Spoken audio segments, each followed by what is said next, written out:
Welcome everyone, my name is Fist Truck, and today I'm here to talk about chicken sandwiches. For my fellow unhealthies, you can go to a fast food joint and feel relatively safe when you order one. I mean, you can still possibly get sick or shit your pants because it's undercooked, but that would detract from what I'm currently talking about. Popeyes kind of kickstarted the chicken sandwich wars some time ago, and we, the unsuspecting fried chicken between two slices of bread-eating public, are still currently caught in the delicious, fattening crossfire. Anywho, I hope this chicken sandwich analogy is making sense because I like it a lot, but I'm also starting to get sick of this shit. Subscribe button. Disclaimer, I like Soulslikes more than chicken sandwiches. And I do like chicken sandwiches, but I think by the end of this, or at least hope, that you'll kind of get where I'm coming from. Subscribe button. So what brought this up? Well, I recently played a game called Moonscars, a 2D side-scrolling platformer with a dark, depressing atmosphere and tight, challenging combat. When you die, you go back to your most recent checkpoint and have to reclaim the currency that you dropped upon death, aka this thing's a Soulslike. Within the first 5 minutes of starting the game, you are front-loaded with a crap ton of lore, titles you don't understand, and a bunch of dialogue spoken in an ambiguous way. So what brought this up? Well, I recently played a game called Thymesia, a 3D action RPG with a dark, depressing atmosphere and tight, challenging combat. When you die, you go back to your most recent checkpoint and have to reclaim the currency that you dropped upon death, aka this thing's a Souls-like. Within the first 5 minutes of starting the game, you are front-loaded with a crap ton of lore, titles you don't understand, and a bunch of dialogue spoken in an ambiguous way. So what brought this up? Well, you get the point. Now, let me be clear, for the hour or so I played Moonscars for, it seemed perfectly fine. I've beaten Thymesia about 3 or 4 times. I like it a lot. But you and I both know that you could take my description for Thymesia and drop that in front of the vast majority of Soulslikes. Now, is that a crime in itself? No, not necessarily, but fact of the matter is that a lot of these games are starting to blend together like homogeneous ooze. Now, there's two sides of me. There's the side that likes this because I do enjoy me a good challenging action RPG as much as the next person. I mean, look at the about section on my channel. It's literally what I'm building my channel on. And then there's the other side of me that sees the lack of variety to be somewhat sickening. If you're all about this and can't get enough of this stuff, then that's awesome. But I do think that if more Soulslikes took a chance on these few things I'm about to discuss, then I think the genre as a whole will be better for it. And once again, let me clarify. I like where we're at now, but it can always be better, right? Also, slight disclaimer, I'm going to be speaking in pretty broad terms. Obviously, there are exceptions to the rule. I know, still probably won't stop people from talking about it, but I know. Also, disclaimer,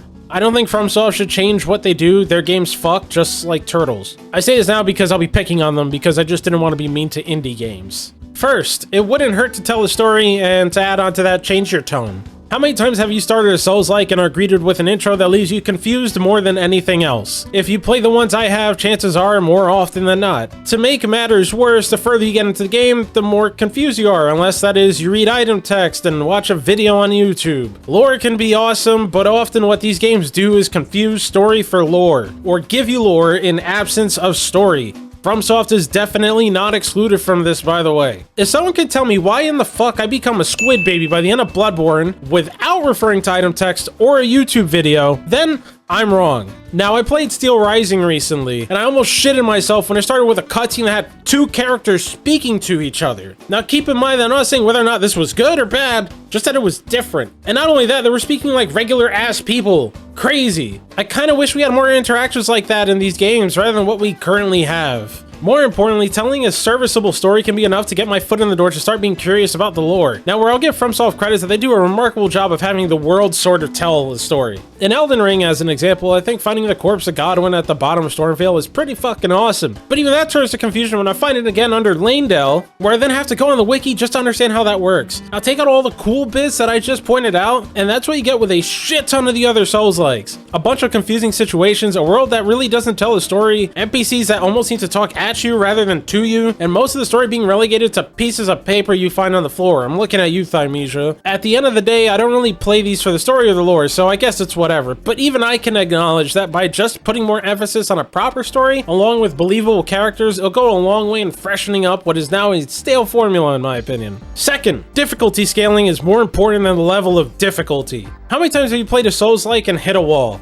You breeze through it, but all of a sudden you find that the game currently has your nuts in an armbar. It happens in practically every single one of them, and unlike the amount of times it happens, it's never good. When making a game that is difficult, you walk a fine line between fair and fucking my butt. And you know what? If the game is fair most of the time, then maybe some booty violation on incredibly rare occasion isn't all that bad. But, all puns intended, how you scale up to that is the most important part. Listen, I love me a difficult game. Next week's video is going to be about playing Bayonetta on its hardest difficulty setting. And you think this is hard? Then you haven't seen anything yet. But the difference between this and this is that Bayonetta prepares me for this. There's literally nothing prior to Millennia that prepares the player for it. I get it's optional, but even then, the optional shit leading up to the optional boss, it goes from dumb to stupid. Mortal Shell gives you limited resources while also making checkpoints 15 to 20 minutes apart, because that is fun, apparently. These games shine the most when the difficulty scaling is at its smoothest. Sword Saint Ishin being a test of the skills you gain throughout the game, and Orlando leading to Smoo and Ornstein. The entirety of Nioh 2. If I wanted to play a game that's hard just to fuck me, then I would play Ninja Gaiden, but these games, when done right, use difficulty to elicit more feelings than just rage. Also, once you take the difficulty away from Thymesia, then even a chimpleton like me can beat the game in 38 minutes.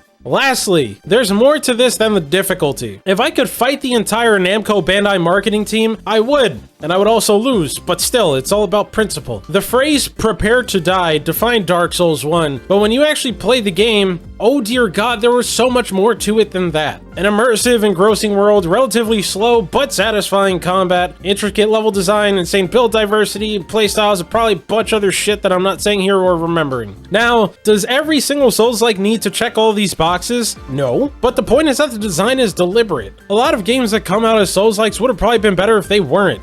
Because what often happens is that there's a solid game there, but the Souls-like elements bring it down. Thymesia's level design is absolute hot dog water. The combat fucks, like turtles, skip the spaghetti-ass level design, and make the game a linear action game. All thriller, no filler. Would have been significantly better. Same thing to Code Vein. Great combat, shitty levels. Darksiders 3 has some pretty awesome, exciting action combat, but all the puzzle solving and exploration that was in the previous two games got thrown out the window for Souls-like elements. Anytime there's a difficulty spike in that game, it's cheap fucking garbage. They have their own version of Smoo and Ornstein that's cheap as fuck. If they just made it more in line with the previous two ones, it would have been a significantly better game, but now instead we have a game that reminds me of what could have been. Mortal Shell's levels are gorgeous, and exploration is probably the game's best part, but having to redo 20 minutes worth of shit when I die, god-awful, clunky combat, and 10-minute long boss fights can absolutely suck my ass. Moonscars looks really nice, the platforming is solid along with the combat, but the homogeneous, dark, depressing atmosphere is front-loaded with so much goddamn lore that I mentally checked out before I even hit a single enemy. Salt and Sanctuary fucking sucks. Most of the games I just mentioned have parts of them that are so good, but for some reason, they had to be Souls-likes and they're worse for it. So to wrap this up, why the doom and gloom? I like to keep things positive around here, but still. Well, the thing is that we've seen this happen before, many times throughout gaming history.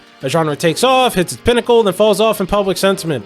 Boomer shooters fell out of favor when Half-Life came out, and even more so when Call of Duty 4 came out. At least they were, thankfully, resurrected when Wolfenstein The New Order and Doom 2016 came out. Turn-based JRPGs were frowned upon by the mid-2000s, where gems like Blue Dragon and Lost Odyssey got little love despite being great at what they do. It took years before games like Bravely Default and Persona 5 came out to make them somewhat hip again. And the one that hurt me the most?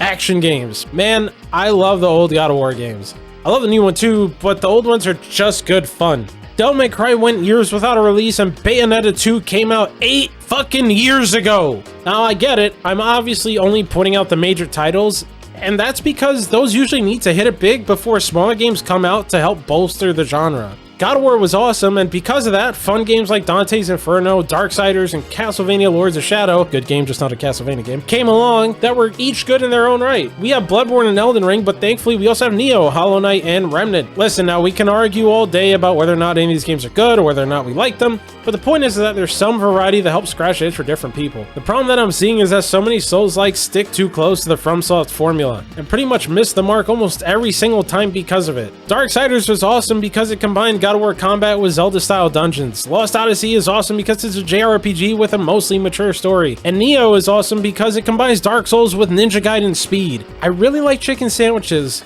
but do every single one of them have to be spicy with fucking pickles?